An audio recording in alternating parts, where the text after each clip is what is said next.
motion to revoke, it is relevant to look at his performance while on probation, particularly when he is requesting to stay on it. I think coming at it aggressively might not be the way to do it. And that's what I just said. You seem very frustrated, and I'm not sure why. I'm confused why there's pushback at all on any request for a 3914 discovery when he's constitutionally allowed to access those files. Well, and that is alarming to me that we would have to even compel anything under 3914. Hold on. Yes, And the last thing you want to do is talk over me. All right, this is cause number 1830854. And sir, you're Juan Sanchez? Yes. And so we're here today on a motion to compel. And before we get into a whole lot, I've done a lot of my own research and looking at all of this. And a couple of things. One, I don't believe the subpoena ducis tecum was the proper way to try to get the information. Ducis tecum is an order to get somebody to bring something to a set hearing. So we didn't have a set hearing, and they weren't ordered to give it to at a set time for a hearing. So under the rules that have to do with subpoena ducis tecum, I don't know that that was the proper way. I do think you're entitled to some of that information as a defense attorney. If we're going to base decisions on, if I'm going to base decisions on things that probation have in their file and that they're just going to tell us, I do believe that you are entitled to some of that information. I think the proper way to do it would be to make that request through the district attorney's office for discovery. And then for you, Mr. Nichols, to make those requests. And then I would approve you guys giving whatever records are requested within reason. If you have, I don't know what would necessarily be any type of work product that would not be discoverable, but if you think that there's something that is particularly not discoverable, let Mr. Nichols know that, Mr. Nichols let me know that, then we could worry about maybe a motion to compel and whether or not I think those things are or are not. But lab results, of testing, money owed, all of those types of things, I think are probably discoverable and something that Mr. Franklin needs. I just don't think this was the... I agree, Judge. Any of the things that pertain to, well, I do think it's discoverable. In this case, it's all allegations on the motion are based on arrest out of county. And so his attendance record and all that, I don't know why we're subpoenaing the entire probation file when it's not even part of the allegations for the motion. May I respond, Your Honor? Well, let him finish, yes. He did subpoena Wharton County records, so a representative from probation down there came in today for this hearing. I have no problem with getting him all that stuff. A lot of it's not in my possession. The out-of-county offense reports and things like that, I don't have yet. I would have them if we move towards a hearing where I prove up those allegations, and they, of course, will be provided beforehand. And again, I don't think he's not entitled to have all that stuff. So sure. I kind of agree with you. I don't know that subpoena directly to those agencies was the proper way to do this. And Mr. Franklin did make just a standard discovery request at the onset of his involvement, which was early May. I don't have anything really responsive to that at this point. Okay. So obviously, if it's based on a new offense out of another county, that's something you'll need to work towards getting and get that to Mr. Franklin. And so that needs to take place as quickly as possible. Let me look at the motion itself. Because I don't know, I guess, Mr. Franklin, if there's not an allegation in the motion to revoke with regard to certain administrative violations and there isn't an allegation, then why would you, what is your argument that would be relevant or discoverable? Your Honor, my client is wanting to stay on probation, and the court may take into consideration his performance while on probation, including his payments, his report, and everything else. So as part of determining the motion to revoke, it is relevant to look at his performance while on probation, particularly when he is requesting to stay on it. And he's been on probation nearly 6 years, I think over 5.5 years, nearly 6 years. And that performance will be helpful in determining or mitigating whether he stays on probation or if the court decides that he goes off of probation, and perhaps mitigating any potential sentence. Okay. I don't disagree. So again, though, I think the way to do it would be to make that request. I mean, and I don't know what conversations y'all have had, but make the request. I think coming at it aggressively might not be the way to do it. Sometimes you get more with honey than otherwise. So make the request to Mr. Nichols. If he says no, then let's go through what we need to go through. But let's try to do this amenably.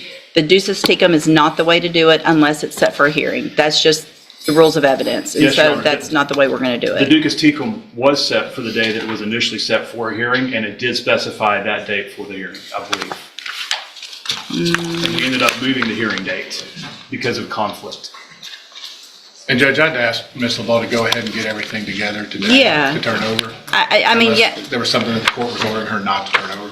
I don't think on this list that there are, I mean, is there anything that y'all specifically had an issue with? Ms. LeBeau, is there, or do you have any concerns you want If there's, to make the court aware of?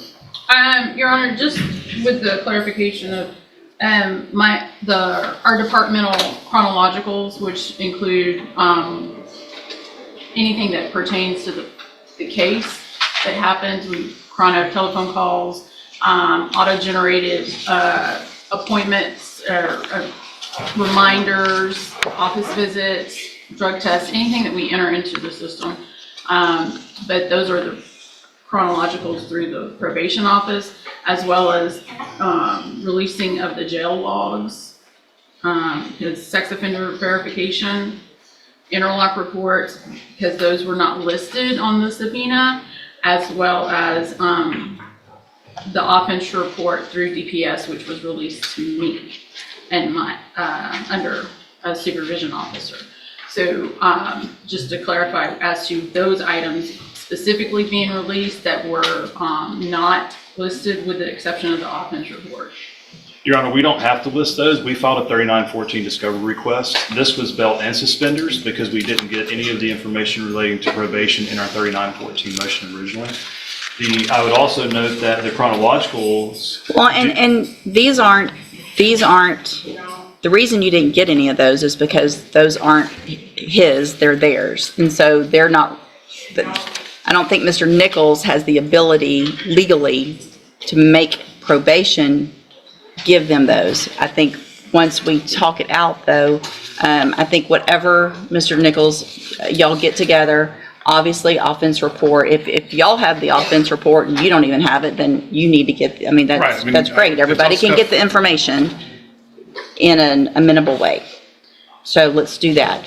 Y'all sit down. I want everything that you have that is, I don't know that there's anything I can think of that would be, Unless, I mean, I guess Not- notes may be work product, but I'm not real, that's what I'm thinking about, but it's Not not too really concerned. attorney's notes, and so I don't know that that would I be would an object to issue. that, Your Honor, on the grounds that it's not attorney work product. It is merely work product of an employee, and it is discoverable and relevant to the case. And that's what I just said. You seem very frustrated, and I'm not sure why.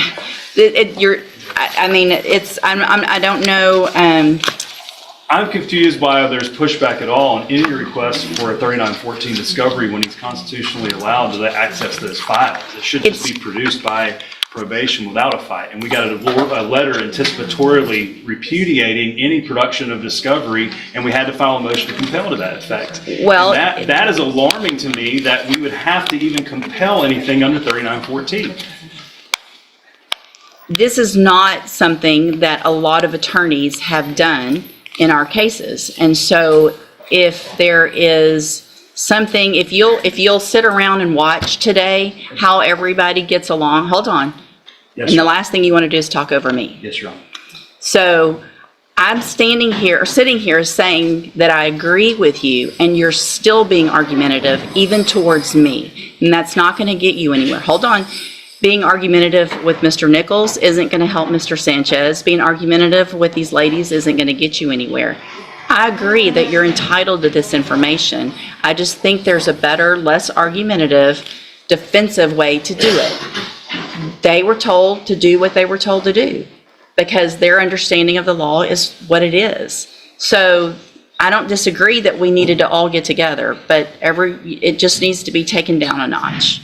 So I want the stuff turned over to Mr. Nichols, and then Mr. Nichols will turn it over as discovery. I'm not going to have probation start turning it over to the individual attorneys in cases, because I think the proper way to make sure it's in the portal, that everybody knows what the discovery is that they've received, so that it's electronic when you sign your any type of documentation, whether it's at a hearing or a plea or a trial of what you've discovered, that it goes through that portal so everybody knows what everybody's got. So y'all get it to Mr. Nichols. Mr. Nichols will put it in the portal, and then you will get it. Once you get that, if there's something that you think is not there, then contact us. We'll have a hearing if necessary. Contact Mr. Nichols. Hey, what about this? If it exists and he says no, then let's have a hearing about it. Okay? So y'all get that done, and then we'll reset the case for just an announcement in what, a couple weeks or so? Fine with that? Yeah, that should be fine, Judge. We'll be able to Okay. get everything scanned in and provided through the portal. Perfect, thank you. All right, y'all are all excused. Be needed? I'm sorry? No, ma'am, if you'll just get what you need to Mr. Nichols, unless you are personally subpoenaed to be here for a hearing. Now, and on that date, we won't have a hearing on that date. So if we come in and there's pleas of not true, and we're going to have a hearing, we can come in on that date, enter pleas of not true or true to certain allegations, then we would reset it for a court date.